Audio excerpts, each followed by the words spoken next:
Greetings, gamers, and welcome to LogCast Episode 7. So, I'm here with two very special guests, and they actually helped to organize a Burning Bridges event in Log Chasers. And the point of this cast is to kind of discuss about what this event was, the preparation involved, which is actually another level, and yeah, some overall discussions and feedback for future events in the future. So, without milking any further, JT, would you like to introduce yourself for a fifth time in the cast? Yeah, I'm JT. I'm one of the leaders of Log Chasers. I really don't think I need to have that much of an introduction at this point. I've been here a few times, but yeah, yeah. Alan's more up to. Alan should have a better introduction than I do. Oh God, you're gonna be sorely disappointed. But yeah, name's Alan. Mid-level Iron Man. That's starting his journey to the more late game on a Snowflake account, but who loves to organize events of all shapes and sizes. Nice. And Uh, I want to start with a fun fact. We're actually both from Quebec, which is an insane we are, coincidence. And funny we enough, we are, we live 20 minutes away from each other, which is also kind of crazy. just just about like it's a small world. Really, we're so used on RuneScape. One thing that I love in big communities is I get to speak with people from Australia, from Belgium, from the UK, all around the world. And then once in a while, you meet someone who lives 15 minutes away from you, and it's just as mesmerizing as speaking with someone 12 hours away. Well, boy, don't I feel Yeah. like a third wheel. When you joined the call and then like I don't remember how I found out you were French. I think it was JT. And then I said like something in French and you responded and in my head just like melted. I was like, what? My Someone's talking to me in French in RuneScape? Like what's going yeah. on? It's also the very typical accent. It's not the Yes. like the international French you're used to. It's very, very much certain that we're both from Quebec. Yeah, it's a small world, but it's a good world we live in. Okay, I'm sorry. I'm like completely diverging here because we promised JT we wouldn't speak French, but we didn't talk French. We spoke about We French. didn't. So technically, we're good. All I'm gonna right. jump off the building. Okay, so before we go into anything, I kind of because I mean saying burning bridges is something, but I kind of want to give like maybe some context to people on what exactly this event was. So I tried to explain it in like 1 minute in like a speedrun explanation on my video that I haven't edited yet, but I don't know if one of you want to try to explain this event as if I'm a 5-year-old in 30 seconds. Yeah, I think the best way to go about this is to kind of have the start of what Alan had built and have him explain the premise of what building bridges was and then how this event came to be um, after that because I think the timeline here is a little important. You Yeah, said Alan, you but want to building go ahead? yeah. bridges? No, that's a good way to go about it. Yeah, exactly. Um, She doesn't even know what we're talking about. I didn't know what that yeah. was, so no. By the way, if you guys want to include anything, just send in the DM between us three. Just send any pictures there, and I'll show it on screen. So, I will do that. I'm just not that great at multitasking, so I'll try to do my best to do it quick. Let's see. Master. Yeah, I can send you the initial master board for building bridges. That would explain a lot of it.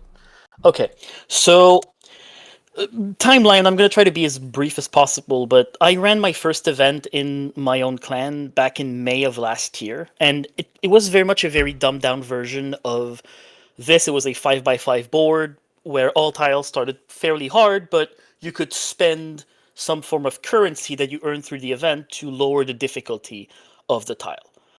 And so teams had to be strategic as to which tiles they figured were the hardest to make them easier to complete. And that was well received. And the clan liked it. And as a one-shot event in the middle of it, we did a clue scroll to allow teams to gain said currency to be able to spend. And the in the feedback that I received at the end of the event is that people really liked the clue. Like it was almost in every team that they said, "Okay, yeah, this went well, this went wrong," but the clue was universally loved. So during the summer and fall, I tried to come up with an event that would incorporate more clues in a more centric way, and my mind went to all sorts of places. I tried to do some kind of risk inspired event, and I tried to do some kind of Cluedo inspired event. And after lots of thinking and figuring out what wouldn't be feasible and what would be, I settled on the version of building bridges that we ended up running back in January. The event goes a little something like this. I've sent the picture of the main board, and effectively, it's inspired by leagues. So the bingo is a team event. Every team starts in the central region of Missalin and Karamja, as has been the standard for leagues formats. Um, and the region board is just a simple 3x3 board, 9 classic bingo tiles that you can complete to earn points. Um, but outside of Mistalin, you have these bridges. You have these general tiles that you can complete in any region of RuneScape. And if you complete them, you complete specific tiles, they form bridges that allow you to reach into other regions. So if you look at the board, for example, reaching out of Mistalin, there was a tile to obtain any champion scroll and a tile to obtain heraldic pieces from clues. If a team did both of these, they would complete the bridge and would then unlock a new region, the Fremenic region, which had its own 3x3 board of tiles, and so on and so forth. So the goal of the event was to just start small and then complete tiles to build bridges to unlock more regions, to earn more points, to complete more bridges, to unlock more regions, and snowball from there. The strategy being, well, there's limited time, so what bridges do you focus on? What regions do you want to unlock first? Is it better to try to focus regions or to try to expand as much as possible? That was the overarching goal for building bridges. And GT participated in it as a player. Actually, I believe Ice Caves, one of LC's members who was participating, invited him or at least told him of it. And GT participated, and well, I think you can take over, but I think you found it fun, but with various modifications that you wanted to make to turn it into a better event, effectively using your knowledge and experience as an event and bingo maker. Yeah, it was an interesting experience. I when I went over there and partook in the event, I really enjoyed the format because it adds an element of theory crafting in an event, which you know me, right? We did build a board, and build a board. The entire premise of the event is you draft your team, and then you guys get a week to take 140 tiles, 150 tiles that Carrie and I made, and build a board for your team with your team's help. So your team looks over all the tiles and stuff like that, and you guys have to align things to get column and row bonuses, and basically effectively make your own bingo board and balance it how you will for your team. And that was a big strategy portion of an event, right? So every single team had a different bingo board, but they had to meet a requirement between different color fields and skill-based challenges and stuff like that. And I wanted to take kind of that level of like those things and then implement it into building bridges. I felt like it was a little too easy and the shop was a little underused. So a big premise for like me wanting to kind of recreate it, because Alan and I became friends throughout the event. It was 9 days and I didn't sleep very much. So there was a lot of questions and a lot of poking and prodding, trying to find loopholes, and the way I wanted to see it like go never really happened. So that was kind of why I wanted to shift it into a board that had more, I guess, HLC catering towards it. So it was a lot harder, and the bridges, like the board was not intended to be completed at all, kind of situation. I don't know if Alan's was initially intended to be completed at all. It did not. Yeah. To be fair, my clan is a lot less sweaty than LC can be. We have a lot less high like late game and game players. It was not, the tiles were easier, but even then, I never intended for the board to be completed. That was actually a what's the English word for it? It's some feedback that I received last bingo I made, because the 5x5 board was blacked out by 3 teams out of 6, including one blackout like halfway through the event. It was Ice Cave's team that just fucking blacked it out after 4 days out of 9. And one of the feedback I received was, well, it's it's fun blacking it out, but it means that for a lot of us, after half or three quarters of the event, we had nothing to do really. So it's like, okay, let me try to make a board that's actively not meant to be fully completed. I was aiming at something like somewhere in the ballpark of 60 to 75% of tiles to be completed. Uh, I should go back and see if that threshold was achieved actually. But yes, I did not mean it to be completed. Even if the tiles were easier, it scales down with the average skill level of my clan. Yeah, of course, of course. That wasn't a knock or anything. I was just No, stating yeah, yeah, no, that. absolutely. So Carrie and I sat down and we made this board. We took all the different tiles. I'm gonna tell you right now, trying to make 9 tiles for every specific region and keeping it like relatively difficult, or having a decent amount of, because we were trying to make every tile about 25 hours, which obviously didn't happen because we had things like Mask of Renewal in there. And what we ended up having to compromise with was, we were like, okay, we're going to have to add those hours into a different tile. So what we'll do is, every region, our goal will be per se to what's it called? So instead of having every tile to be 25 hours, we will You're have gonna every region average the be entire hours of a region, 225 right? hours. Exactly. Yeah. So um, that's kind of how we did that. And it was good. I mean, the board as a whole ended up being, I think when we looked at it, it was like 2,400 hours. Wow. And it still almost got blacked out, even with Awakenings. So, um, yeah, it was really just, we took the format that Alan had created, changed a lot of it. Yep. The spreadsheet got a lot better. Those things were like, just with feedback from the building bridges, a lot of things improved for the better. And I was happy to see that. And the event, dude, it got so much more chaotic. Like, it felt like Alan's goal was to create chaos during that event. And I felt like there was a level of chaos to it. But 5 tiles got awakened in that event. And my team, the goats, my entire premise was, we need to rush these areas, get tunnels to different areas, and then just start burning shit to the ground. So to lock people out of regions. And so that was pretty much what kind of was the foundation of, let's turn this into burning bridges and just make it a clusterfuck. I guess one part that we haven't really elaborated on yet is that in both versions of the event, both building bridges and burning bridges, teams were able in some way, shape, or form to earn currency, to earn coins. And then these coins could be spent at a shop. It's not just each team does its own thing, unlocks tiles, unlocks regions, and whatnot. You could go to a shop and buy different powers to influence the board for everyone. So JT was speaking earlier about Awakening. That's a power you could buy to make a tile harder. So you would target a tile, tag the admin teams, and the admin team would make the tile more difficult. For example, if the tile was to get a Bryophyte's Essence, we could increase it to get, well, now you need to get Bryo Essence and Olbor's Club. Um, that kind of thing. You could make a tile easier.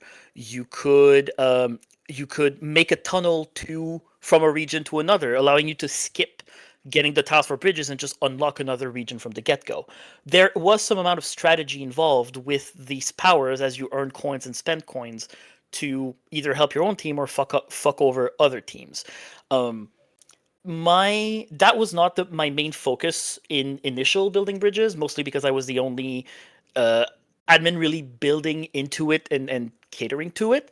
That was one big part of feedback that GT massively improved once we got to burning bridges. He made the shop, one, a lot more fun, B, a lot more interactive, and C, a lot more fair in terms of coin usage. Powers were actually costing what they should, and there was no like completely useless power because it was too expensive. And how did you guys balance, like, because you said you can awaken tiles, you can also dormant a tile to make it easier. What was the balancing logic behind, like, what was the numbers behind how much? Was it just like vibes, or did you guys actually try As to? far as when you would awaken something and what it would become, Yeah, like, or was it um, predetermined? How did you guys do that?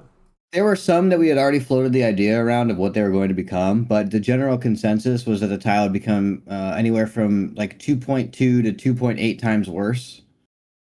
Because you can't just say, "Oh my God, we're gonna make this tile twice as hard for everything." That's boring. Like that, there's no fun in that. There's, as soon as something gets awakened, you're like, "Oh great, now we have to do 2 of these." Like I just felt like that would be really really boring. Yeah. That So would what be we cool. tried to do is we were like, okay, we'll have this variation, period, and it could land here, it could land there, and that was kind of what it ended up being. There was a little bit of miscommunication on some of that, so I think the first night, like two Tans fangs got turned into a mutagen, which is like a lottery item, and literally, I think it's like 3.1x. So some things got a little overtuned and mean, but other than that, I was really happy with how that whole process worked out. I thought it was really cool. I remember our team spooned the Holy Kit tile from Hard Mode Tom, and then we awakened the tile, and then you said, we're going to change it to 4-man perfect top. Is that good? And I remember telling Danny, like, what the hell? That's freaking crazy hard. We're like, okay. And I Yeah, believe we no one definitely completed wanted to that. implement no, so but it is possible. It's not difficult to do. I mean, well, it's difficult, but It's it's possible, yeah, of if you are course. familiar with Tob and how Zarpus exhumes work, it is something that you could do within 4 to 5 runs. It's not impossible. There's been many scenarios where it's happened. It's just a little RNG on the exhumes, but if you position properly and you move along with the room, it is definitely doable. But the intention was that we wanted to have some of those awakened tiles to also be like skill oriented as well. So okay, fine, you don't have to go and do hard mode tab for 30 KC, but now you're gonna go do something that's even more difficult. The hard mode stuff was supposed to be 0 times potentially with uh what's it called, top With the purples. purples, We yeah. wanted something that also kind of went along with that. So hey, if you fuck up Zarpus, you can still go through. Just and what that would do is it would slow down the top purples because people are doing perfect top beforehand and they fuck up at Zarpus and then they continue. So it would slow down that tile as well as add a skill challenge that was just a little bit frustrating for people to try and accomplish. And yeah, like JT said, after the first 24 hours that were fairly chaotic, to be fair, at the start of the event, as teams were just completing tiles left and right, trying to understand the various powers, we ended up creating an admin channel specifically for awakening. So when a team would request an awakening, the admin who saw it ping that channel and be like, okay, now what do we all think? And we admins actually discussed it in that channel until we settled on something that we were all fine with. Um, I think was it Carrie or Dark that was the math guy that did a lot of the calculating EHBs. Carrie did a lot of the math for the Carrie, yeah. EHB. Yeah. So if it was just like a straight EHB change or something like that, Carrie was involved in most of the changes. Uh, I think the only two that Carrie and I were not directly involved in with Awakening was the mutagen. Yeah, it's the two that me and Rat were the only admins logged on for that. It was the Zora and it was I can't recall now, Yeah, but me yeah, either. I just remember Zara because people were really upset. yeah, But yeah, and I like will say on that Zora tile, whenever someone dormanted the tile, which basically for those who don't know, it resets the Cured it. tile. Cured it, sorry. Did I say dormant? I did. You yeah, did. When they cure the tile, it resets the tile back to the original state for a specific amount of time, like 8 or 12 hours. And when the team, I was sleeping actually, so I missed it. But whole team, just full bodied, 15 man, full send Zora until they got the two Tans Fangs, which was really cool. I love the concept of rushing tiles as a team. Like the race or the client events are a good example of that. I think it's a nice team dynamic. So overall, that was Yeah, a good W. that was one of the purposes of the curing was if people could cure it, then they have this period of time afterwards where if it was kind of like a one-off tile and you could cure it within that 20-minute period of getting the drop, what you do is then you force everybody else's team into this rush or this panic state. It was a diversion. It was supposed to be stressful. And it was like, okay, we all have to go to this. Everybody get there now. And you have so many moments of those during the event, and I thought that was really fun. Mm-hmm. yeah. And the fact that the also for clarity, in original building bridges, teams were 10 or 11 players in size in terms of players who could actually complete tiles. For burning bridges, I believe we were at 24 JT or 25 per team. 24, Um, Yeah. I want to say. so when it came to rushing tiles, like when you have teams of 24, you can almost always guarantee that it'll at least be a couple of people ready to go and do content. There's never a moment where something happens and no one is available, or at least it's a lot less likely. Yeah, I can tell you for our team, there was always at least like 8 to 10 people online, even on dead Yeah. hours, from different time zones. People playing like crazy hours, so that was always nice. Cool. So the other thing too to discuss here. You guys said that you did the comp in January. Was that with Tedious? Was that what it was? Or? Yes, it was in Tedious's clan. Well, Tedious has a snowflake series called Generate Task, where he instead of just doing whatever he wants, he rolls a random task and has to complete that task before moving on based on the collection log. That series inspired basically a snowflake style account build, which is actually what I'm playing as, and what most of my clan is playing as well. This what was used to create coins in our version of the event. It was changed for burning bridges because obviously no snowflakes there, or at least no, not the same kind of. But yes, so initially it was made within Tedious's clan, with the Taskers, name of the snowflakes, and just other regular cloggers. And that was the initial version 1.0 of the comp. When it turned into Lock Chasers, the way to gather coins was actually built off of EHB Mhm. rather than whatever us snowflakes were doing. Okay, that makes more sense. I didn't understand that link before, so that Yeah. clarifies it. Yep. So it was originally within Tedious's comp, and fun story.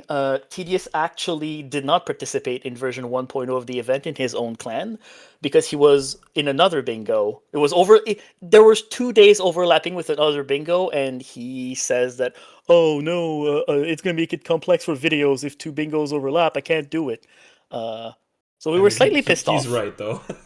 It Yeah, would no, make no, it I no. complicated. No, I get it. I absolutely get it. I'm glad that he at least got to participate in some iteration of it in the LC bingo. Okay, cool. Yeah, you got 5 pets. He was happy, I think, from that comp. Oh, I've talked previously about the first bingo I did back in May. He just did participate in that one, and I think he got 3 pets there, Oh my including gosh. 2 Hubertes. Yeah. Yeah, in last place. Oh, and he did get last place. Yeah, but Absolutely. that's irrelevant. He got collection log slots, so it's all good. Yeah. But now it's all a meme of I need to make more bingos because that's the way Teddy gets pets. I mean, I don't freaking blame him. I would log out into the next bingo if I was him, surely. Tech. Cool. Yeah, and also for those who weren't aware, this comp was also badged. So the winning team, which was DD? Yeah, DD. Yeah, the DD, Darkmire yeah. Degens. They Darkmare won a temple Degens. badge. I was about to say I'm cooked. I always mix the two up for some reason. The DDs with the surprising, like, they were, what, third or fourth until 12 hours before the end of the event, and they just rushed a bunch of points and broke through first place. Not gonna lie, I thought you guys were trolling when they went first. I thought you guys like faked their points to like tilt us and SS. And then I realized later, well, no way, this is real. They're actually winning because they came out of nowhere to first place by a lot too. All right, cool. I think we kind of went over a lot of the topics, like while doing tangents everywhere. But the one thing I wanted to talk about was the clue scrolls that you designed, I believe, Alan, if I'm not mistaken.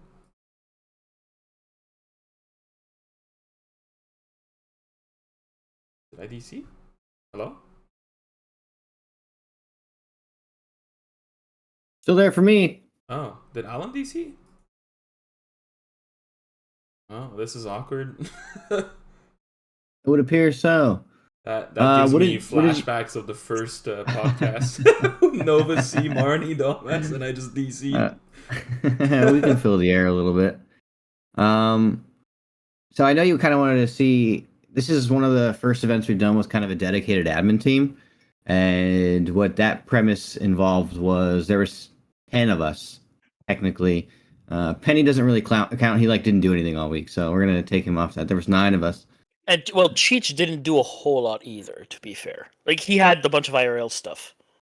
So you just went MIA and now you're back to cut me off. Yeah, did you DC or something? What happened? No, I had to step away because my cat was yapping. Ah, Oh, okay. okay, but yeah, so we had a dedicated admin team, and realistically, I think there was like 7 of us who were actively there. Jamster, Cheech, and Penny really didn't. They were either MIA for a lot of the week, uh, or didn't do a lot. But we had 7 active people. So typically, in normal bingos, you have a captain or two that handle your spreadsheet or do your points, handle submissions. And this bingo is going to be so involved, and the captains would be trying to play or manage point spending or paying attention to the board. We didn't want them to have to worry about updating a sheet because what happens in events is that captains end up not being able to play. So what I wanted is that we would have a dedicated admin team that handled all that for teams, and I think it went pretty well, uh, I think especially so with too. all the nuances in this event. I think it was nice as a captain to not have to manage the submissions sheets and all that, because that's a lot of time sink when you're doing events. You're not able to actually play, which is fine. Someone has to do it, but it was nice being able to just pin the Baba Yalin and just say like, "Hey, we completed a tile. Please validate and submit it for us." And then you can go straight to the next tile or theory craft for your team. So that was a nice plus for sure. I am overall very happy with the entire submission process. JT, you've done a lot more events than me, so maybe you can talk more about how it compared to other events. But the whole put your submission in a forum, check it out, and check the sheet, I think it went fairly smoothly. Yeah, it wasn't bad. I don't like it. Personally, I think having a Discord channel for all that shit is annoying as fuck. Um, I prefer the way we do it for our EHB comp, where there is no submissions channel. I mean, there is, but the captains can. There's just one gigantic like submissions channel, and as things are flowing in, the captains are screenshotting it and then uploading the photo or the link of the photo into our spreadsheet. And I prefer that much more over having like all the forums. For this event, I think the format of it, the forums make sense because you can kind of just like reopen them if a tile gets stacked or something like that. But I'm not a fan. It didn't. I see. It went well though. Like for what we were utilizing it for and the purpose of it, it went well. It Yeah. was more work for the admins, that's for sure. A lot more work. Getting pinged, I'm assuming, like multiple times every hour for every single tile being completed. So it's probably frustrating for you guys. Definitely the It, automated way is good for other types of events, but for this, I think it was fine. it was fun to see the ginormous I would get when I would wake up and check my notifications on the event Discord. I think the record is 52. Oh my Oh, that gosh. was nothing, dude. The first hour, I had 412 pings in the first hour of the event. Yeah, I wanted to die.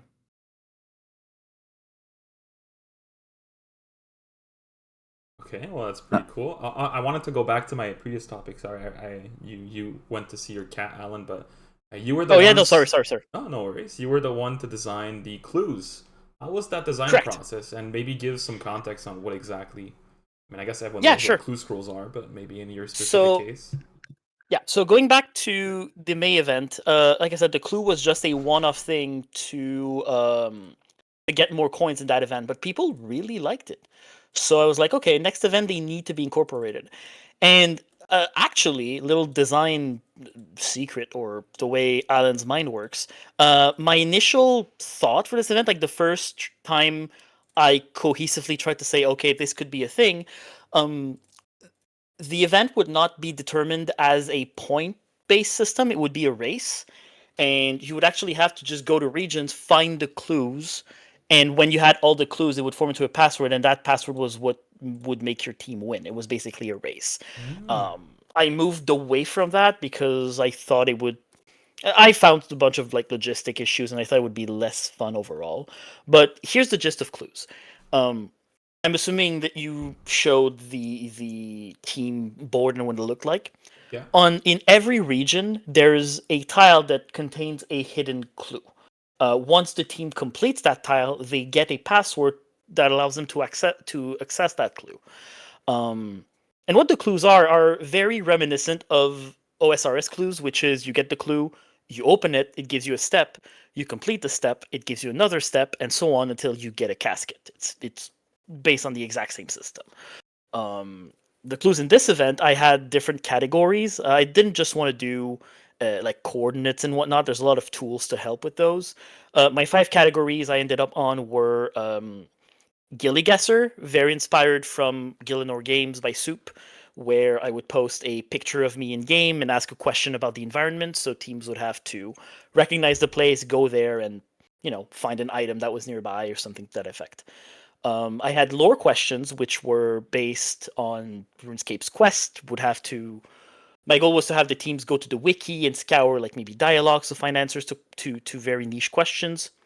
I had math questions, which a lot of people enjoyed, which I are did. just which are just effectively math problems in the RuneScape world, often using calculators or stuff that a high level or OSRS player typically uses.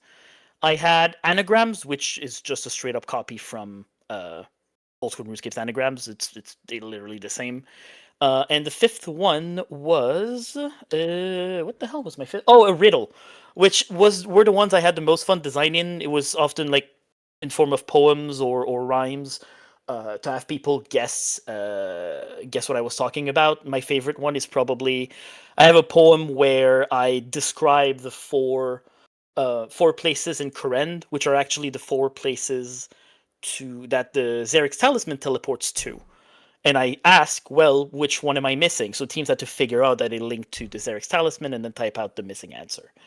So I made all of these clues, and the casket at the end, in the initial event, the final reward for completing all of the clues was access to the hidden wilderness region, and which had more points, more challenges, more stuff to be unlocked there.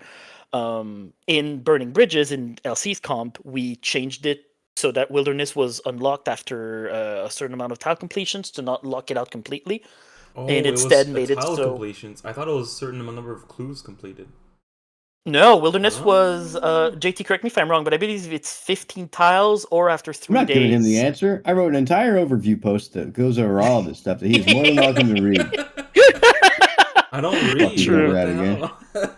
Well, you're cooked, man. Yeah, I think it was, and that was one piece of feedback that JT specifically gave me, because in the initial comp, some teams didn't unlock wilderness until the Thursday or Friday. Both comps were similar in time frame. It started on the Friday afternoon and ended on the next Sunday afternoon, so 9 days total.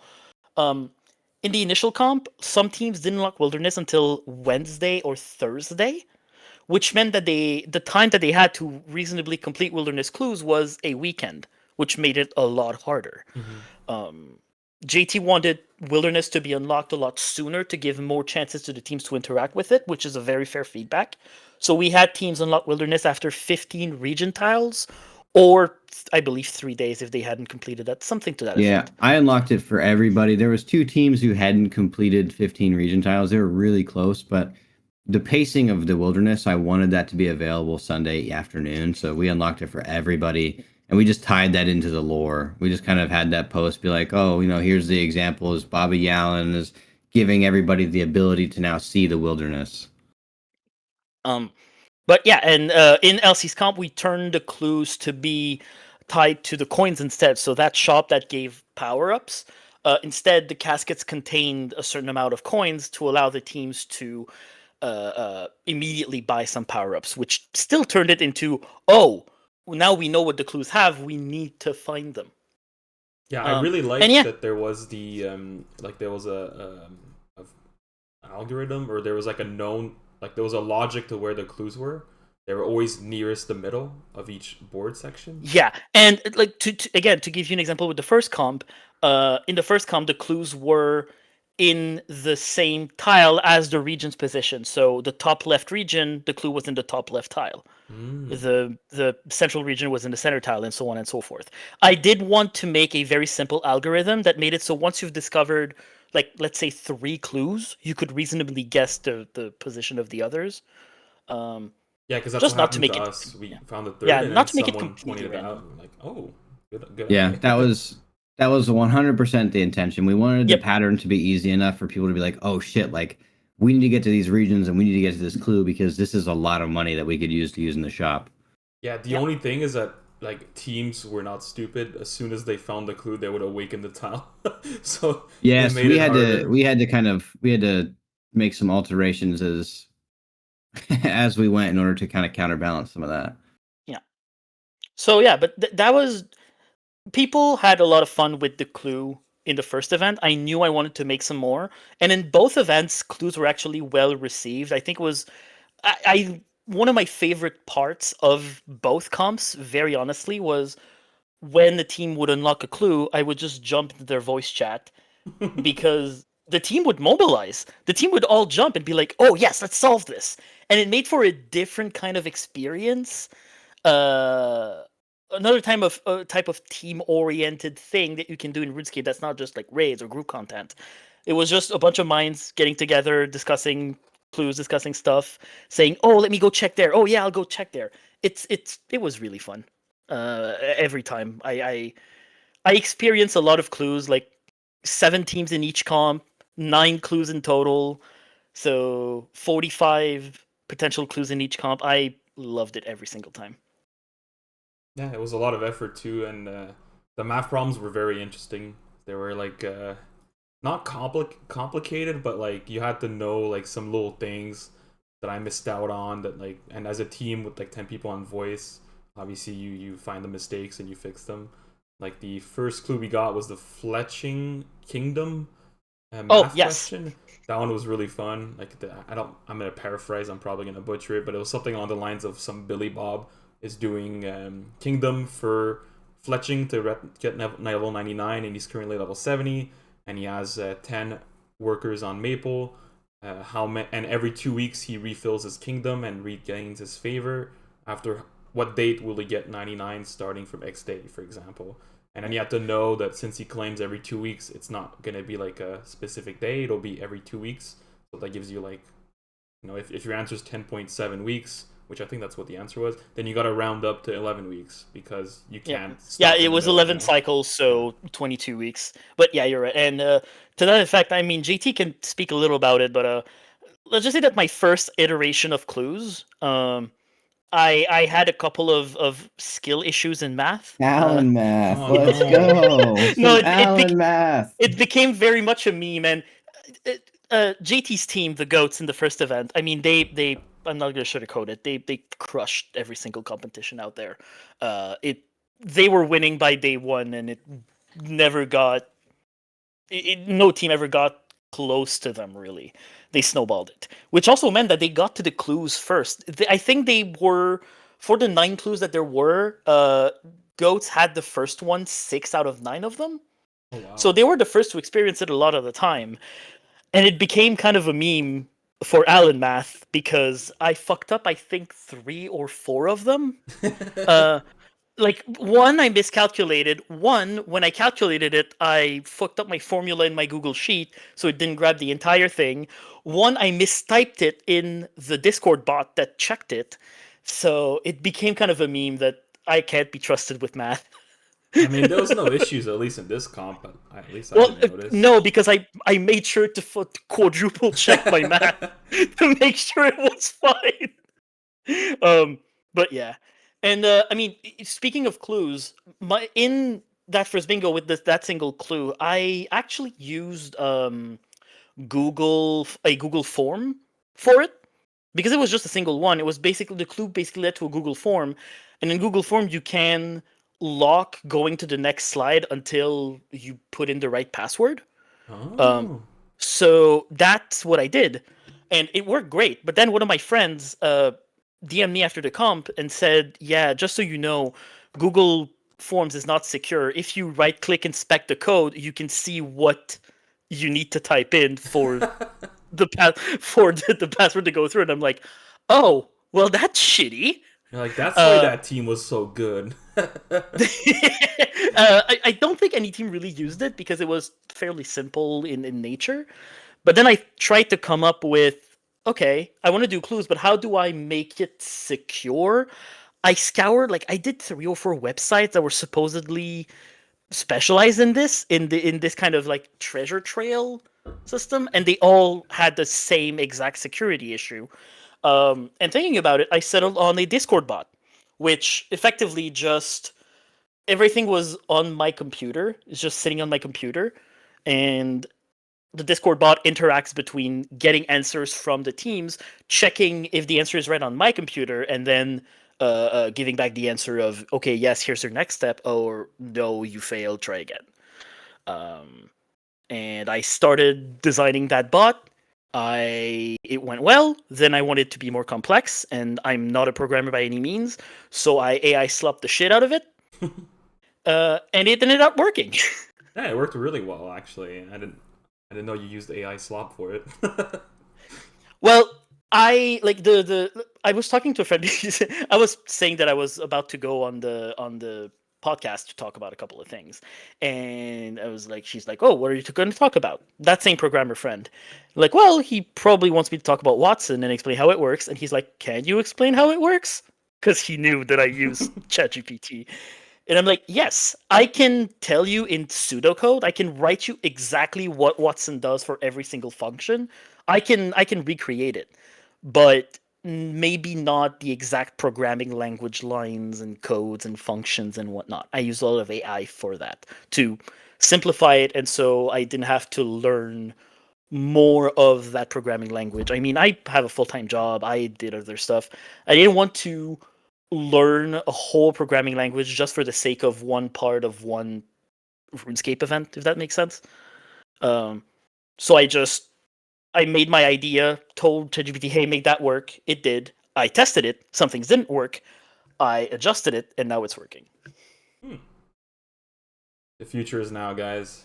Yeah, I mean, to be honestly, that and we're gonna talk about AI slot when we get to the lore section of your of the That's event. what you compare it to.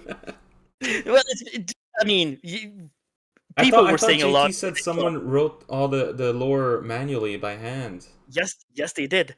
Um, because there was a lot of talk of AI slop in the comp, and well, okay, I'm gonna touch a little about it because it makes sense. The event, we decided to include a lot of lore around it. It wasn't just okay, complete tiles for the sake of completing tiles. It was there's a witch called Baba Yalin that's terrorizing the kingdom. And that's causing all these disasters. And King Rold is hiring adventurers to counter her. After a couple of days, we've weakened Baba Yalin, so King Rold opened his own shop with different power ups. Um, Whenever we did like some kind of event, there were lore posts that were several hundred words long, just building up the lore. Turns out that King Rold is a gambling addict and the fucking scum of a human being, by the way, in case you didn't know. Um, so yeah, we just built all of the lore, and one big comment that we had was, "I'm not reading all of this AI slop. Fuck that." It wasn't AI slop. One of the admins, Elliot, actually hand wrote all of it, or I should say most of it. But sometimes we helped and pitched in, but it was all handwritten. And was this all written like in advance in like a different Discord and just like copy pasted when needed, or Nope. Nope. no? It was We like created on it the every spot. day, fresh. Yep. So what I would Damn. do is Elliot would be like, "Okay, what do you want written about today?" I would give him a premise, and I would say what's going to happen and what we need to hint at, and we would work from there. And then Elliot would post something, and I would go over it. I would say what I don't like, what I think needs change, what we need to hint at more, and then go from there. So everything in that story was written day by day, reacting to what was going on in the competition. So that's why some of it. And then when we got towards the end of it, we were I don't know when it happened, but I needed sleep one night, and so I turned King Rolled into a drunk, and then we just kind of kept moving from there. And then he became a drunk father who abandoned his daughter by the end of it all. So, but yeah, no, the stories were straight up just made up on the fly that day with an outline of what I needed to be discussed, leaked, or talked about in those posts. Yeah, for those watching, I'm showing all the like I'm just like scrolling up because there's a lot of text here of like all the lore posts. Yep. Yeah, cool.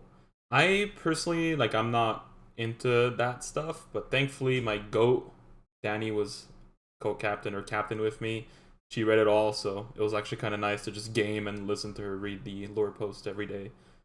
But yeah, I think a few people on our team also caught on to it, and I remember one of you made a comment like, "You could read" or something like that. Yeah, the lore needed to happen. It could it have been shorter? Fuck yeah, but it needs to happen because the way the event is designed is we needed it to be reactionary because at least from my perspective, Alan had building bridges, and then burning bridges was kind of we took his foundation, approved a lot on it, and then I had my own vision of what I wanted this event to be, and it needed to be a living thing, right? There needed to be reactionary periods, there needed to be adjustments and things like that throughout the event. That was the premise of the whole thing was to be an adventure for people to go on, and I felt like we really accomplished that. And the lore was part of that. If you were smart and you could read, you would know what's going to happen. Like King Rolled Shop came out, and if you read the posts, you got warned 2 days in a row that it would be closing, right? So when it closed, it should have been a surprise to nobody. That you got warned that there would be a blood moon. You didn't know what the blood moon was going to entail, but you knew it was going to happen prior to it occurring. So we were just kind of utilizing the event to take you on the story of everything that was occurring. And those like random events, if you want to call those, during the comp, was that all improvised or was that decided in advance? The blood moon was there and designed specifically something I wanted to do as a way for people to get that 1 mil PK. I wasn't trying to pit anybody against each other. I think it was initially supposed to be if people naturally get it by Wednesday, then like cool beans, it's funny, like not a big deal. But we were funneling it into people those last 2 days as incorporating everybody has the wilderness, incorporating and encouraging the silliness that came from that. Hide and seek was literally, I think Carrie woke up and was like, "Hey, you guys want to do this?" And I was just like, "Fuck yeah, let's do it, rock and roll." And so that's what we did. I mean, we needed to have our fun too.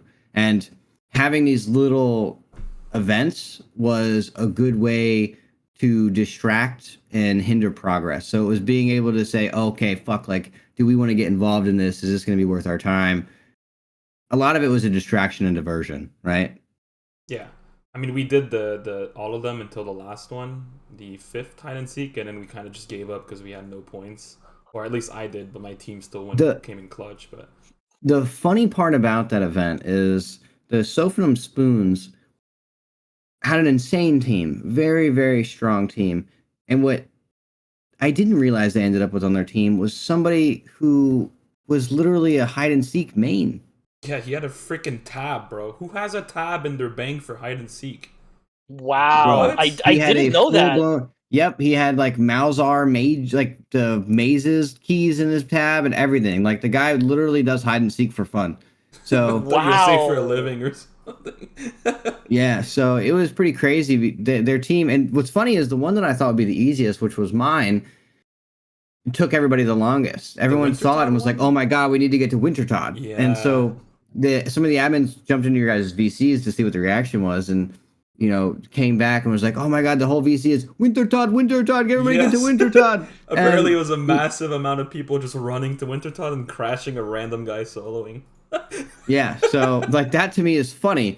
And then I was, of course, in the Falador party room, the underneath portion of it, just sitting next to the Wintertodt section. So, yeah, but those were all that portion was straight up Carrie just saying, "Let's have fun, let's do this real quick." The Blood Moon had been decided way long ago, and that was something we weren't sure exactly how we were going to do it, but I think I was happy with how we ended up accomplishing it. I really liked the auction. The only problem is that our team did not have the most amount of money, so we couldn't get what we wanted. Because 2 teams just put giga money on both cures, the cure tile and the cure region, and we couldn't beat them because we only had 275, and they were going above that. So we had to settle for Avenge Other, which we threw in the water because we were stupid. Yeah, they had like 5 more gold than you did. Really? It was only 5? Yeah, they only had like 5 more coins than you guys did. That sucks. Yeah, because it was crazy too. Because we didn't spend for like a day, and then you guys announced the auction, and we're like, "Oh my god! Like we must have so much money." But I think we were going for non-EHB tiles, so we didn't gain that much. over the next day. Yeah, So that auction house was also designed on the fly, just created and was like, Yep. let's. I was like, okay, like a lot of people still need the same regions, a lot of people still need the same hard tiles. Let's auction these off to the team. Somebody will use them on tiles in areas that people need, so it'll be a benefit to everybody, but it'll look like they won something. So I it felt was like that was fun, yeah. good. The invisible Venge Other was really cool too. We just kind of screwed up because we used it on SS, thinking that they were going to go do a tile that we needed, like Scurious, but we didn't know that they cured Scurious as soon as they got the pet. We assumed that they got Corp and then cured Scurious to full send Scurious. So that Venge was just like completely wasted. Your Revenge Other would have never procced on them.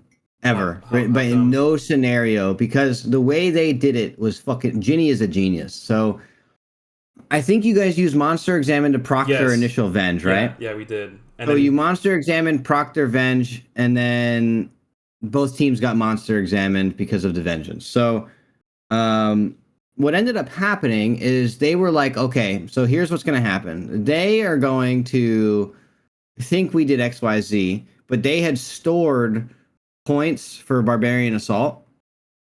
If that makes sense, so that they could just high gamble and try and get the helms. okay. So what they did is they full sent Scurry until Pet, got Pet, sprinted to get their last helmet from Barbarian Assault with the stored points, submitted Barbarian Assault, and then submitted Scurrius after. So if they were venged, they would have venged Barbarian Assault for you guys, And not and then Scurious. not Scurrius. Uh, And then they full sent Wildy, but they were already done. And so you guys had venged them, which was a massive fumble. I was like, fuck, like this sucks. But you guys obviously didn't know. no, that was And smart. I didn't know they had BA stacked as well. Because we, That they we that thought that they when we because kept losing. when we monster examined them, they only had like 20 gold or something. So we were like, they can't revenge. And we didn't venge Other right away. We actually waited a little bit, and then someone on the team was like, screw it, send it. But damn. The that's part of why I made this event so interesting, in my opinion, is that there's a couple of tiles that you could kind of prep, like BA, which allowed you to counterplay some powers that were cast on you, but you would only do that if you had a decent grasp of the rules and the general strategy of the event. Like if you were just Unga Boonga, let's grab tiles, then you see or get Venge, you don't really care, you complete tiles, and the team that Venge you gets what they want. But because that team had an understanding of how Venged worked, they stacked Barbarian Assault to make sure that whatever happened, They were Venge wouldn't safe. proc on something very useful. Because we had stacked. Well, we didn't stack. We did the Wildy shield tile. We got all the malediction shards except for Crazy Archaeologist, and that was like our backup if we ever got venged or teleblocked. But Yeah, that's which is not good. It's something smart. instant, That you was know. the purpose, is to prevent people from hard snowballing off of easy tiles entirely, was to kind of keep the leaderboard looking competitive. A lot of Yeah. this was morale management, trying to keep teams feeling like they constantly had it in, or they had an ability to shoot right up and win. And I would say that I think the spoons had probably the best board strategy in the entire event. And the only reason that they lost, which I did not see coming, Carrie and I were in VC, and we were like, this is their only win condition for DD. And I was like, I don't see it happening, man. Like this would require somebody to be genuinely fucking stupid. Like PPP curing the tile that caused this entire snowball effect was the only reason that DD won. Yeah, they cured Because hard mode they, top, right? That's what you yeah, said. they cured hard mode Tom, and then that team full sent it. And then Uga got the holy kit, and that just kind of snowballed everything into this. And there was zero reason for anybody to cure that tile. PPP they were 4 region tiles off of completing Mauritania. There was no reason for them to cure anything. I was fully expecting them to cure Dragon Picks and then go finish Desert, because they were 3 tiles off there. Curing Dragon Picks makes it a nice quick tile. But no, they did the weirdest. I just couldn't even see it coming. It was insane. So you say PPP are the real winners. Yeah, they definitely. I wanted to make like an alley oop meme where they're throwing the ball up to DDD or DD to just beat the spoons. I mean, we were just grinding at the end to make sure that the spoons don't get second. We wanted to make them third, and we ended up making them third, which was funny. That was fun. That was a crazy ending. All right, cool. So I think we kind of like went over all the topics, but in like a maze fashion. It's very sim. Actually, it's very fitting considering the event that was just full chaos, full uh, yeah, completely chaotic. But there was an order to the madness, if you will. Uh, Very nice. And I have no qualm to say I was not the most involved admin when it came to either the prep for like tile balancing or even mid event doing the balancing for the tiles or the handling like when teams had issues or questions. I was mostly there for tech support with the entire Watson bot and whatnot, and checking tiles. But the time and effort that the admin team put into, okay, there's this issue, how do we resolve it, or oh, that does not appear to meet our expectations, what can we do, what kind of event can we do to fix that balance or to make it more fair, was amazing to see. So And in there was an terms, order to the chaos, there was a reason to the madness. and in terms of the shop, like the power ups and the Oh balance and yeah, design, who was the one I to do can that? Was it you, Alan? well I can go a little bit deeper. The shops could be handled for like 80% of the shop could be handled. There's two things that couldn't, and that's the awakening a tile and dormanting a tile. Um, you saw, I mean, you've shown what the board looked like. You can see that every tile is kind of standardized, right? There's the picture of whatever the tile is and then text over it. Uh, I did not do those manually. I had a Python script. This one written by me, actually. I had a Python script to make all of the tiles based off of spreadsheet that I had, and uh, adding the colors around for the different alterations and whatnot. That was all automatic. We could all do this just by clicking a button in the spreadsheet. That was not an issue. But if you awaken the tile, right? For example, when Zora got awakened from two Fangs to a mutagen, the picture needs to change and the text needs to change. And it can't really be done manually or automatically because it's a script. So the only ones there were on the entire admin team, there was only two of us who had access to the GitHub where everything would be happening. So when we would need to change the text on the tiles, one of us two had to be online to actually push the changes and make sure that the spreadsheet received them properly. If both of us were asleep, even though a tile could be awakened, the visual of it would not change. It ended up happening a couple of times, but this is why at some points the shops needed to close. Because there was a couple of hours window when I would go to sleep and Renoir was not yet awake, that if a team decided to awaken something in that, It wouldn't work. we couldn't Yeah. really do it because of a technical standpoint. It was a technical limitation. Okay. I'm kind of interested to see it, but maybe this is more like afterwards. But what the actual original sheet looked like, because we only got our like specific team. Like this here, what I'm showing you guys is the AA sheet, which is our team, the Ardorn Arsonist. And so I didn't really see the other sheets. One thing I did like a lot was we used at one point one of the spells, which was the one to look at other teams' board. What was it called again? That not Stat Spy. It was, I forgot the name of the Well, spell. I The think one it was that Stat Spy. was it Stat Spy? The one it showed basically all the teams what their board was, like a current snapshot. And I think JT was the one to send us that, and it was like the exact same board, but you just saw green circles on completed tiles. I thought that was so cool because the amount of information you got from that specific screenshot is actually insane. And you can actually look back into Temple on other teams and see what they were grinding because you see the live graph and you can figure out what tiles they're currently going for or maybe which tiles they have. So I found that power up was extremely cool, and the theory craft you can do from that, like to know which team to avenge other, because you know Everybody who bought that can go fuck themselves. was it a lot of work for you to submit that or what? Yeah, I had to make it all by hand.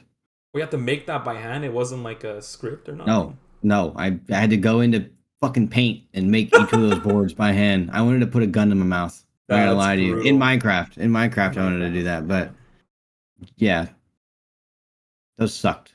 Damn. I didn't know that was manual. But that was really cool. I like what did a lot of teams use that power up or Quite a few, yeah. okay, oh, interesting. And the teleblock was really cool too. The only thing about the teleblock is that the wildy was exempted because it's technically a tunnel.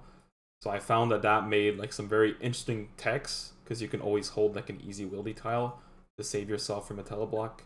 For those who don't know, the teleblock is a spell that you buy. I don't remember how many points it was. And Yeah, I mean, I can full blown go over all of the shop stuff real quick if you go really want for it, to. send it, Yeah. go nuts. So, as far as the shop goes, the initial shop creation was what I took from Alan's event and then changed into my own thing. Alan had some like a really good baseline of the shop, but he had different aspects of his shop and building bridges that I felt was like way too convoluted and there was too many things, right? Every spell had like a lesser, a normal, and a greater version, and it came to the point where like the lesser versions sucked so bad no one used them. So what Yep. I ended up doing was there was a few of ours that had different tiers where you could get like Stat Spy had a smaller tier where you could just see a single region from a team, and then the full version gave you a snapshot of the entire full progress of that team, including their coin count, and like, you saw it. I'm more than welcome to show that. And then just like burning a bridge, I turned into Flames of Zamrock. I tried to do everything that I could to associate it with a spell in the game, but we basically dumbed it down to you can burn a bridge, you can make a tunnel if in case a bridge gets burned. You could look at other people's boards. Summon Thrall was brand new. We did that so you could summon somebody from the admin team, and I wish it could have been so much better. It should have been a little cheaper, but the so many people on the admin team were so slammed with the event that it was just grief. We tried our best to do our like to help teams if they summoned us, but it just ended up being kind of griefy. Um, and then your daily limit power ups were things like Teleblock, which would lock a team to a specific region. But tunnels were a good counterplay to this because I didn't want it to become the end of the event and be like, well, fuck, guess we have, PNM orb left to do. We just got teleblocked here. Now we're stuck here for the next until UTC reset because half our team can't do PNM. I wanted there to be counterplay, and part of that counterplay was tunnels. So that's what gave you access. So like, let's say if you got locked to Mauritania, you could use a tunnel from Mauritania to Karen to go do stuff in Karen, or you could go do stuff in the Wildy since Wildy was considered tunneled too. Do you want to say the story about the team? You told me this after the comp that tunneled and then got stuck on a really, really hard tile and had to dormant it. Yeah, so Oh, tunneling is really, really strong, right? So what I was surprised a lot of people didn't do is since we allowed pre-stacking of the bridges, corner regions are still hard to get to, and we're all blocked by skilling XP, right? What I would have done is I would have done as much as I could in the first region, and since the middle tile was the clue tile, and you realize that, oh my god, like we do this little speedrun challenge with no banking, and now we have 100 coins. What people should have done, which DD did do, is they took that momentum and they bought a tunnel somewhere. Unfortunately, their tunnel, the way it functions is you have a 1x9 area in these 3x3, right? So you roll 1 through 9, you roll a d9, and wherever that lands is where your tunnel starts on the starting region that you have unlocked. And then the region you want to unlock or tunnel to, you roll another d9, and wherever that lands, you have to complete both of those tiles in order to unlock that new region. Well, DD was super excited. Their first die landed on a tunnel or a tile they had already completed in Mislin. So they were like, fuck yeah, let's go. They were all hype and cheering and having a good time. And then it rolls their desert tile. And then I'm looking at the board. I'm like, oh, fuck. Like, they're yeah. not going to like this. It lands on Get a Unique from Awakened Leviathan. And the whole VP just goes fucking silent. And you just hear somebody go, what? And I was like, yep. And they were like, what do we do? So they had 75 more coins. So they discussed it amongst their team, instantly dormanted it, and then they went on their way to get back-to-back Leviathan kills in one inventory. And I mean, the rest was history. But it was very funny. It was definitely a blow to morale for that team. Yeah, I could only imagine that voice chat. Everyone's like, what? Like, I struggled to get 1 kill count, and you want me to get a unique from here? And then on top of that, Iron Man are limited by the orbs they have on their bank. Like, that is a brutal tile. Brutal tile. That's funny. Yeah, I really like the shop idea. I think it was really cool. I like the milked idea, but I kind of thought it was OP at first. But obviously, the region completion is more powerful than the milk tile. It's just it allows you to milk a tile if you don't think you're gonna be able to complete that specific region, because completing Yeah, the milk region would have gives you been more better. points. Milk would have been better if we had allowed it to be less expensive. I was concerned that it would be too strong and too rewarding for people not completing tiles. Um, but it ultimately ended up being underutilized and was just too expensive. Gilded is just so strong. Yeah. And then, that's the default shop, right? Awakening things, making something super hard, dormanting it, making it easier, stackable, allowing you to complete it twice. And then after the weekend, we realized that some teams were really, really far behind. And it's a 9-day event. So at some level, like as administrators for the event, like we have to kind of do our best to see where that pacing lies. And so some of the power ups I had thought of before the event started that Carrie were basically threw in the garbage was like, no, these are too OP. I adjusted them and I was like, okay, what about this? What about we set up a King Rolled shop and it has these in adjusted forms so that it's not just because the initial Cure Me was just going to be remove the thing on that tile. And Carrie thought that was unfun. And it was like, well, why do people spend points? People can just cure it. And I was like, okay, fair enough. So we made it to be a time gated thing to kind of rush people into content, which ended up working really well. And all of those teams that were super behind used that momentum to then catch up. And I thought that was really, really good. I was a big fan of that. And then we realized as well as people started finding clue tiles, we were like, fuck, like people complete these tiles and then they just try and fuck everybody. So that's when I came up with Teleport to Target, which let you pay the 100 coins that you would normally get from the clue as a zero-sum game to just get the points from the clue itself. So you get 3 points for completing the clue. But you had to pay 100 coins and sack the ability to get money from completing the clue. And I felt like that was a good way to let people interact with the clue still. And yeah. So the Cure Me was initially infinite duration. Yeah, it was going to be called Cure Other, and what it was going to do is you pay like 125 coins or 100 coins or something, and then any modification on that tile would go away forever. And Carrie didn't like that. I mean, that could give some like different text where you cure and then you can dormant or you can stack or milk, but I still prefer the time gated aspect of it personally. So yeah, I'm a big fan. Another one was like NPC contact was pretty funny. Yes, Yeah. that was so funny, and I was really sad when you took it away. Actually, I want to talk about that one. That's really interesting. I forgot. Yeah, I configured that and I was like, dude, what if we just made something super cheap where you could just send a message into somebody's power up channel? Like this would be fucking funny. And if you want to ping somebody, you double the cost of it. And I was like, this could lead to some interesting strategy. Like teams already have these texts for what it looks like when you get attacked or whatever, or power ups are used on you. Or people could use it to shit talk. Like if like Alhart, he's gonna like go into your channel and just call you a moron or something like that. Like it's just For me, sure, it's that would be funny. what it would be used for. I was actually No. proposing to my team to send a message to these spoons and say their shit and sign it with a different team name. Yeah, which is funny. That was Like, what but we then wanted to that's do. so surface level. And then once you realize that you could use it, like DDs, used it to send a lore post, right? Yeah, was it them that Um, sent that to ask for money? yep. Did they get any Sent money that. from that? Do you know? Well, yeah, that's all in my event overview. I went over that. Okay, I didn't read all of it. Whoops. Yeah, exactly. So it went to all 6 teams, which would cost them 60 coins. And what that did is it led to 1,125 coins being spent frantically. The milkers were in such a panic, they specifically went and grinded EHB to gain 3 more coins so that they could spend their last 72 coins and turn it into 75. They were terrified that something bad was going to happen to them for having money. It was ingenious. Because we did the same too. We were scared it was like, because we saw the power up and then we're like, maybe it's fake. And we're like, but it's written so well. And then we're like, yeah, but you can, with AI, you can probably find a way to write it pretty well. And then we just spent all our money to be safe. But I guess that I wrote our team did the same thing. But no team gave the money away to the. I don't remember the exact message. It was something about someone showing up and asking that your coins are going to get deleted soon.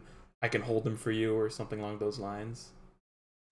Did A any team messenger from give King money, Rolled. or was it no team gave their money? What do you mean? Because Allura said that the guy can hold your money so it doesn't get lost. I have no idea. I didn't read the post at all. He just sent it. I just copy and pasted it and sent it. Yeah, I mean, they said I told teams specifically what does they were like, what does NPC contact do? I said you send me a message Copy paste. and I will copy and paste it and send it exactly as it is. And for one time, a team almost sent a ping, like they had already done their own ping, and so I would have just copy and pasted the ping, and it wouldn't have appeared. So it would have just like added, like it would just say at Mauritania Milkers, but not actually be a ping. And they caught on to that, and then they deleted that portion of it because they realized that you have to pay for the ping. So Because we did something there are some tricky with that. We basically scouted all the tiles with the not NPC contact. The shit, I forgot again. The one where you can see all the other people tiles, and then we took stats a by. specific stats by. We took a specific team that had like only one tile left on a certain region, and we sent them a fake teleblock message with that thing, and also a real venge other. And our plan was for them to say, "Oh, we're locked.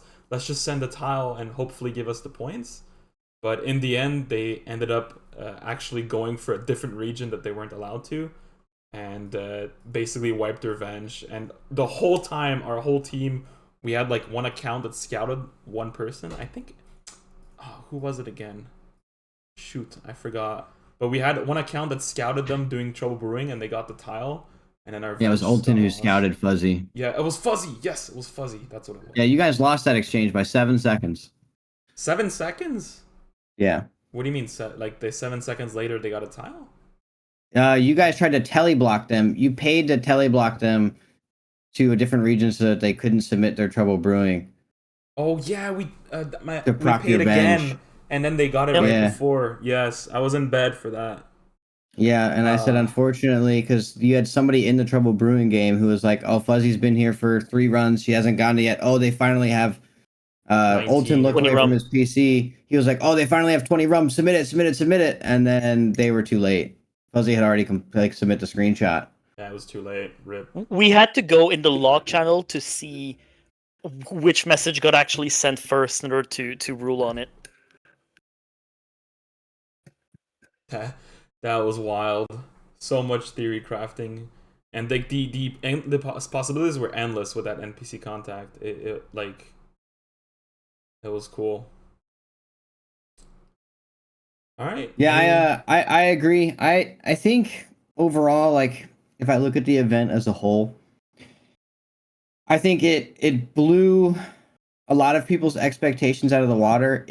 I would say the event paced exactly how I anticipated it to pace, almost on par up until Friday night when one of the teams kind of pulled really far ahead. I was pretty satisfied and happy with how everything that went. I would say the first few days were probably the most exhausted I've ever been playing in a RuneScape event, and I was only adminning it. I was genuinely just drained. And that is the primary reason I won't be doing events anymore. And I think this is a good thing for me to end it on. Like I think Alan and I powers combined, kind of like Power Ranger moment, really worked well together. And then Carrie on top of it with balancing a lot of the tiles with me was just there were so many great aspects of event organization that went into this that culminated into one big event. And we got a lot of really good feedback though on some of the aspects, but I don't foresee this ever being hosted again, at least not by me. And like you know how I do. Like if we did work on something, I'm not giving it to other people. So for me, like the Discord format's gonna stay ours and stuff like that. But Alan is, he's Alan. He's nice. He's gonna do his best to help everybody. So we might see a different iteration of this event at some point. Who knows? Yeah. To be fair, the exact event, I agree with JT that it just simply cannot be run due to the nature of it. I don't intend to share more than what's already public in terms of like shop and whatever. The one thing that people have been asking me for, and that I'm more than happy to hand out, and I can explain my reasoning. It's the Discord bot. It's Watson, the one who handled the clues. Just because I was approached by a couple of people that basically told me, "Hey, we love the clues. We run our own clan and whatever, and the way Watson worked made it very easy to automate and make these kinds of things. Can you tell me how it worked? And I'm just more happy because, in my opinion, the more that's not really an idea, that's a tool. And the more tools we have in the community, the better quality events we as a whole can make. So I'm more than happy to share it. Um, but for the event, I do stand by JT's take that we shared what was public, and the rest of it, some of it has to stay with us, I think. Yeah, Yeah. the magic sauce. I mean, the Krusty Krab is special because of its secret formula. Okay, there's an aspect to this event that will be magic forever because of our secret formula that I don't think will ever be replicated. I hope people try, and I hope it is a success in the eyes of the people who partake. But I don't think it'll ever be replicated to this level ever again. That is sad to hear, but I did read a DM from Alan that for 1 bill, he will share everything, right? I can neither deny nor confirm those claims. I'm just kidding, by the way, for those listening. I am extremely bribable, but yeah, no, it's yeah. Like JT said, it's magical. It was magic because of a certain reason, and uh, some things need to just stay among the event organizers and whatnot. But I know I mean, I know it burned JT out, and I'm sad to see that he's gonna hop off as an event organizer because it's the only event JT organized that I've been a part of, and I think it was so well designed and balanced on a lot of levels. Like his experience as an event organizer really shone through. At the same time, I do agree with him that if you want to have one last event, the scope of this event was so big that it's a nice one to end on. And JT, I know you're retiring, but I might harass you in the future for help on designing other events because I'm already being bullied by my own clan going, okay, it's been a couple of months now. When's the next one?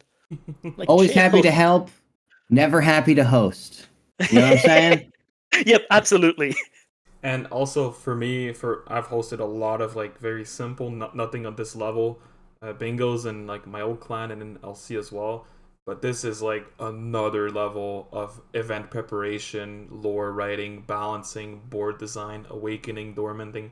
Like all that together is actually insane. I've never seen anything like this. I So don't shout think out to I'm ever everyone. running something of that scale It's ever. nuts. Like I was in shock when like I was before the comp. We were like reading all this shop and all that, and I was like, "Wow, this is actually insane. This is like almost a leagues level bingo that you just have to. There's so much depth, so many theory crafting you can do, and it was really fun. I had a blast. I played 103 hours in 9 days. Weird Wow. flex. Yeah. Well, I'm glad we were able to give that to people. That was definitely my goal. That's how I explained it to people. I told them I was like, this is a lore-driven kind of adventure, to be Leagues-esque for sure. Right before the Leagues comes out, I think we gave that to people, and the people who wanted to read the story and follow the little lore adventure that we provided them got that, and the people who didn't still got to interact with chaos and craziness for 9 days and be overwhelmed. And I think that was everything we wanted to cause and intended for the event to become. I think it became. So I could not be happier with the outcome. Awesome. All right. Well, thanks everyone for listening. Hope you guys enjoyed this LogCast. Any final words before I click stop recording? Uh, JT Elliott told me to told you that he loves you. I love you Aw. too, Elliot. I It thought I needs to be thought on record. I thought you're gonna end with something in French because now it's the end. Alan, what the hell? That was your one chance. Dang it. I mean, I just asked JT for help. I think that if I expose him to French, he's just going to deny me of help forever. That's true. It's a big risk. Don't worry. We'll speak plenty of French when you give me that beer that you owe me. I am very down if you Yeah. come towards the west of Montreal. Of I course I only know how will. to say a seal pushed me yesterday in French, and I'm not going to say that on this. Why? Oh, because the way you say seal in French. Yep. No, not only seal, also pushed. Like, say it after recording. You'll understand why you can't say that on the recording. I don't get it. I'm cooked. Anyways, peace out. Wait. Let me. I'm gonna DM it. I'm gonna DM it and say it in your head.